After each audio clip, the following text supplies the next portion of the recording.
encourage you to go to their website, www.chesapeakeclimate, that's all one word, chesapeakeclimate.org, to check out their latest report.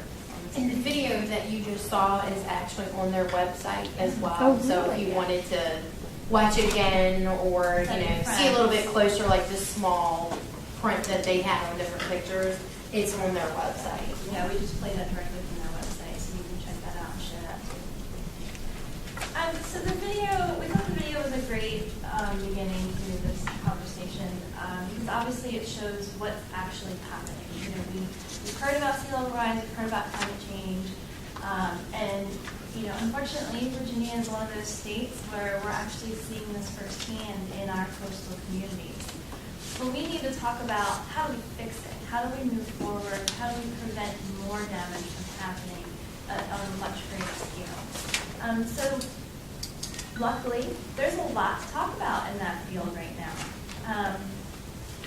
How many folks in this room have heard of 111D? Just okay. Who has heard of the EPA Clean Power Plan? Okay. They're actually one and the same. So 111D, just for the long summary, is the section of the Clean Air Act that allows the EPA to regulate greenhouse gas emissions and carbon pollution from power plants. So the EPA Clean Power Plan is what just came out on June 2nd of this year, so a little bit more than 45 days ago. It came out, and this is their plan moving forward with regulating carbon pollution from existing power plants. Now, they came out last year with rules on how to move forward to regulate carbon pollution coming from new sources. So that's being taken care of separately and is moving forward at a faster pace, if you will. And that is all being done by the EPA. They're initiating the framework, and that's what it will be moving forward. With existing source, it's a little different because these are already in existence. There are 50 different states doing things 50 different ways, and so that really can't be regulated by the EPA. So they've established a framework that is very flexible for the states to then take that framework and figure out how they can make it work for their states. So there are 4 building blocks. Well, first, the ultimate goal of the EPA Clean Power Plan is to reduce national carbon emissions 30% by 2030. And this is based on 2005 levels, which is the standard baseline for most state RPSs, Renewable Portfolio Standards. Then what they did was they created a formula. First they created the building blocks. There's 4 building blocks. The first one is to reduce or to create efficiency within a coal-fired power plant. So that's the heat loss. There's a lot of heat loss and a lot of heat waste at power plants. So building block number 1 is just attempting to make them more efficient if they're going to stay online. The second piece is shifting, unfortunately, towards natural gas. There is a heavy emphasis on natural gas being a cleaner fuel source than coal in this framework. The third building block is a good one, increasing renewables. And then the fourth one is increasing energy efficiency. So what the EPA did was they took those 4 building blocks and they created a formula. And they took that formula for each different building block and looked to see how that could be applied to each state to create the level at which each state needed to meet a standard. So, for example, when they looked at Virginia, EPA determined that we could improve heat rate improvement at coal plants in our state by 6%, that we could achieve 12% electricity production by renewables, 12% by 2020, and 16% by 2030. They also looked at energy efficiency and determined that they felt Virginia could do 1.2% by 2020 and 9.3% by 2030. Now, the states don't have to follow the guidelines that are created. These are more or less just examples that the EPA came up with. But by identifying those 4 different building blocks, they then came up with a standard that Virginia does need to meet. And so our standard is 38% reduction by 2030, and that's a 2012 baseline. So that's based on data from our from 2012, from energy production and use in 2012.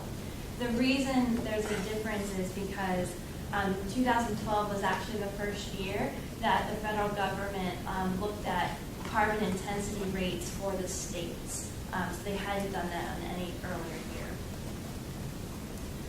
So that's really wonky, and we'll get through all of the other pieces that aren't as wonky. I just wanted to get that out of the way.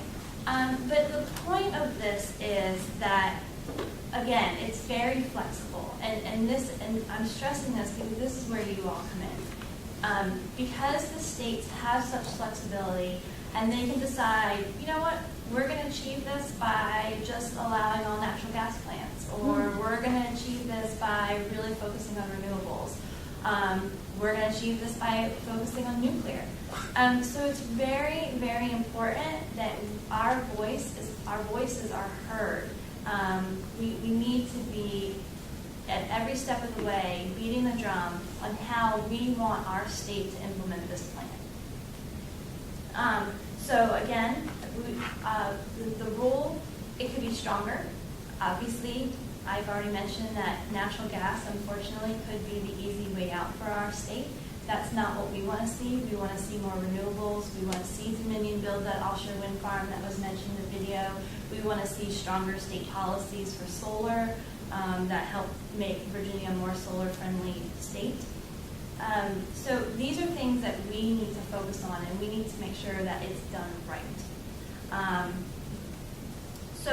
Also, and I'm going to go back, there's some public hearings that are going to be happening, and I'm going to mention those at the end.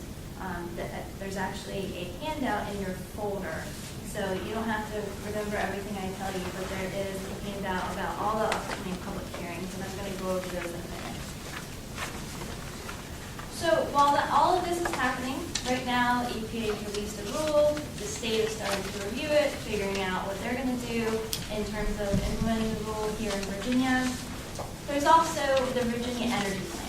The Virginia Energy Plan is updated every 4 years, and this year it's being updated. It's due on October 1st. And this year, the General Assembly passed a law, SB 615, that required as part of the new Virginia Energy Plan, a cost-benefit analysis of the carbon pollution regulations. Now, this is a concern because at first, this bill started off as an ALEC bill. Does anyone know what ALEC is? Oh, yes. Okay. So yes, this bill started off initially as an ALEC bill, was really terrible. I don't even remember what it did initially, but it was very bad. And so members of our community, the environmental community, worked with staff, with some of our champions. We even talked to the governor's staff and said, this is terrible, you have to do something about this. So we were able to get the bill changed over to looking at, first it was changed to looking only at the costs of the carbon pollution regulations, and the governor actually inserted 2 words, and analysis, into the language, so that now it does do a cost-benefit analysis of the carbon pollution regulations. So we're very pleased to see that. We are still a little bit concerned. I sit on the Energy Council, which is reviewing the energy plan, and we've already had one meeting. We're having another meeting on August 18th. It's open to the public. But we haven't seen the cost-benefit analysis section yet. We are aware of who is doing it, and there is a lot of talk of coal sequestration, carbon capture sequestration, which is obviously a concern. So this is a document we would like to see. We're not sure if it's going to be as strong as members of our community would like, but at least it's out there. We just need to make sure that the cost-benefit analysis includes health impacts, includes environmental data, includes external costs that really now are not considered.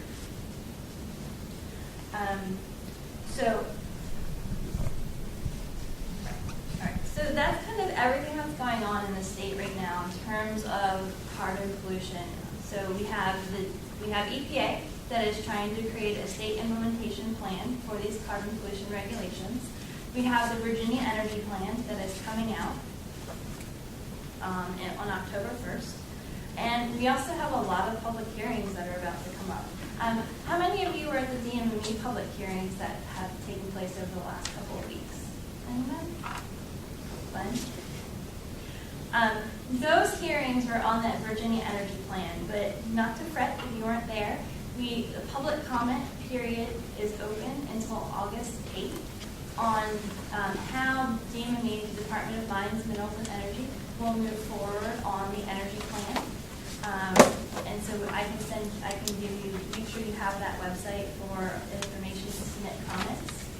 There's also, the EPA is holding public hearings, and these again are on the list, in DC on July 29th and July 30th. We are encouraging people to submit comments to them and also to testify. If you can't testify, that's fine. I actually have comments that we will be delivering to EPA. So I'm going to pass these around. We want to make sure that we get as many comments as possible. Do you want to set that one back?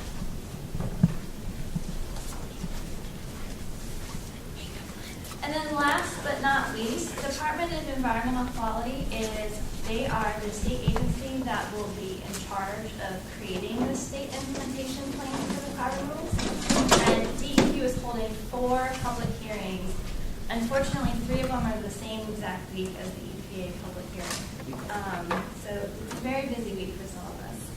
But they are having one, they're having them all across the different regions of the state. They have one in Southwest Virginia on the 22nd, I think. Yes.